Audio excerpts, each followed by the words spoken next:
Social. Have you ever heard the saying, if they don't give you a seat at the table, bring a folding chair? Well, our next guest not only brought her own chair, but she built her own table.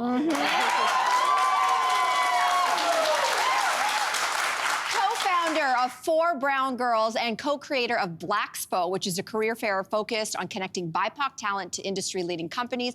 We want to welcome her to the show. Nicole Antoine is here. Okay, Nicole, great to have you here on the show. So let's chat about today. You mentioned you co-founded the not-for-profit called 4 Brown Girls.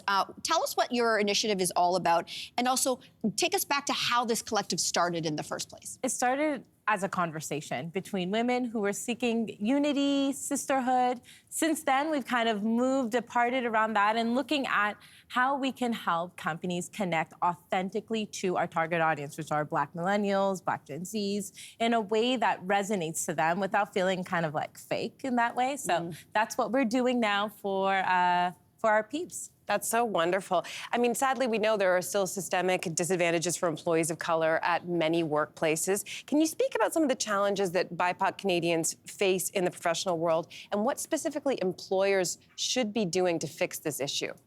Loaded question. To be honest with you, it's a lot of us can kind of feel this notion of walking into a space and feeling like you don't belong. Feeling like I need to figure out how to talk, how to walk, making sure that I don't sound out of place. So it's really important that not only that we join in an environment where we feel that we can be our authentic selves, but that the employer is making active, conscious moves towards making that happen, right? So it's a partnership at the end of the day.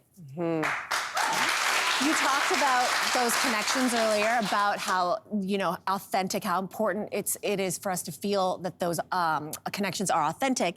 And that means that holistic connections are vital. So tell us more about By Us, For Us, and why it's essential for BIPOC workers to feel like they're part of something. We're always being told what to do, right? How to act, and I was saying that earlier, but it's important that we create spaces where not only we feel recognized, but we feel automatically that they understand the cues, they understand the swag, they understand the culture. And that's what we were trying to bring about in Blaxpo. Not that we were trying, that we did bring about through Blaxpo, is really making sure that when someone walks in, the moment they see themselves and they're able to really take onus and really be able to take onus of that opportunity that's there lying right in front of them. I just have a follow-up on this, because as you're talking, it reminded me of conversations we've had from people, BIPOC employees, talking about code switching.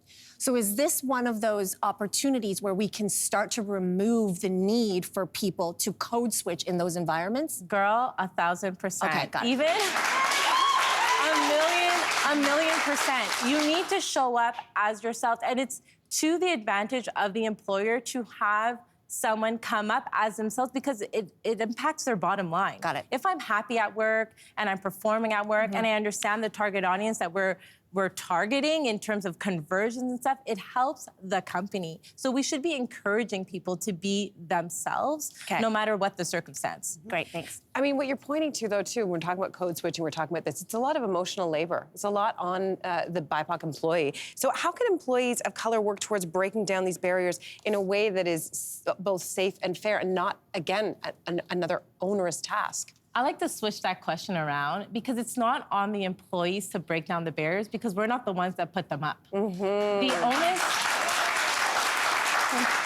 onus is on the organization to create an environment where disenfranchised communities can walk in and own their area, So to have that happen, we need to have a seat at the table, right? So we need to be a part of these decisions. We need to be the decision makers. At the top level. At the top level, not at the bottom, at the top. And that's what Blaxpo is about, is creating opportunities at every level. And with that, we can have an open conversation and a partnership, once again, a partnership as a collective to move this agenda forward. Yeah. Let's talk more about Blaxpo, because 4 Brown Girls is hosting your job fair this weekend, and it's going to connect BIPOC BIPOC talent industry leading companies.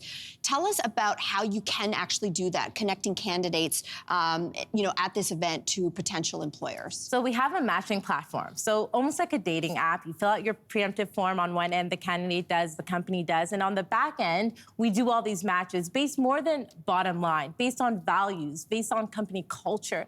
And by this, we're starting that conversation and removing that transactional stuffiness that really occurs when you're looking for a job, right? So we're empowering both the candidate and the company, and we're making both the candidate and the company accountable for the matches that they're going to being had on October 22nd.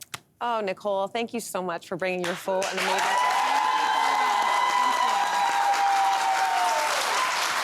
Blaxpo is happening this Saturday from 10 to 5 p.m. at the Toronto Reference Library. Check out blaxpo.ca to learn more. Hey there, wasn't that great? Do you know where you can find some equally good content? Our YouTube page. It's filled with discussions, debates, and some laughs. Head there now, like and subscribe.